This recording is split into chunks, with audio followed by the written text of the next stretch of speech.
I'm sure you've been tuned in for all the funeral, the Queen's activities, all the pomp and circumstance. Pretty incredible. I understand why people respect her so much and love her. I have always been amazed at her speeches. She was really good, by the way, and I think she was a great person. But in her speeches, she always talked about she was devoted 24 hours a day to public service, taking care of the people of England.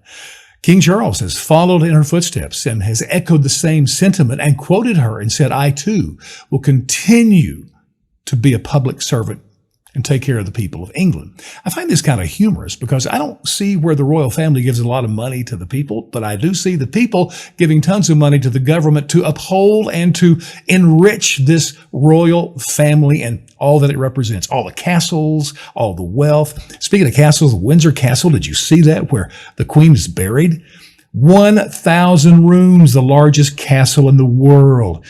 Biggest home I have ever lived in was 12 rooms. But okay, that's public service. And then you add to that, King Charles, I read where he has a guy that irons his shoelaces before he puts his shoes on. He has another guy that puts toothpaste on his toothpaste, exactly 1 inch before he brushes his teeth. Well, regardless, I thought it would be a good time to remind ourselves why in this country we do not have a monarchy. And it started, of course, when we declared war against the very England that we're looking at so closely today.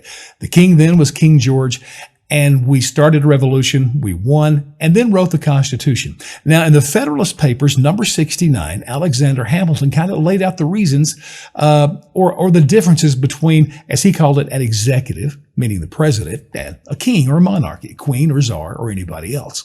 One was this: the people in America elect the president and is given a 4-year term. A monarchy, hey, there's no votes taken. It is theirs. The kingdom is theirs. It's inherited, and the family never loses control. In the Constitution, it says that we have the power to impeach the president and throw him out of office. You can even send a president to a normal court of law if they've broken the laws of the land. A king or queen is above the law. The president, according to the Constitution, of course, is the commander-in-chief of the military. In a monarchy, they not only are commander-in-chief of the military, they can declare war if they want to. It's a personal thing. And then lastly, when it comes to tariffs and taxes, the president in this country can't do that without 2/3 support from Congress. King, on the other hand, can do whatever he wants with whatever country he wants. And of course, King George blew it when he started adding the taxes to those young Americans. So what is the sum here? Well, obviously we're not a monarchy, but more than that, I laugh when people accuse others of being a fascist or a totalitarian or whatever term they want to use. As long as we uphold the Constitution, that can never happen in this country. So when you think Trump's a fascist, I laugh at you. There is no one on either side who can become a fascist, a king, a queen, or anything else. The balance of power that we see in the Constitution, the way this thing is written, is genius and is why this country is great.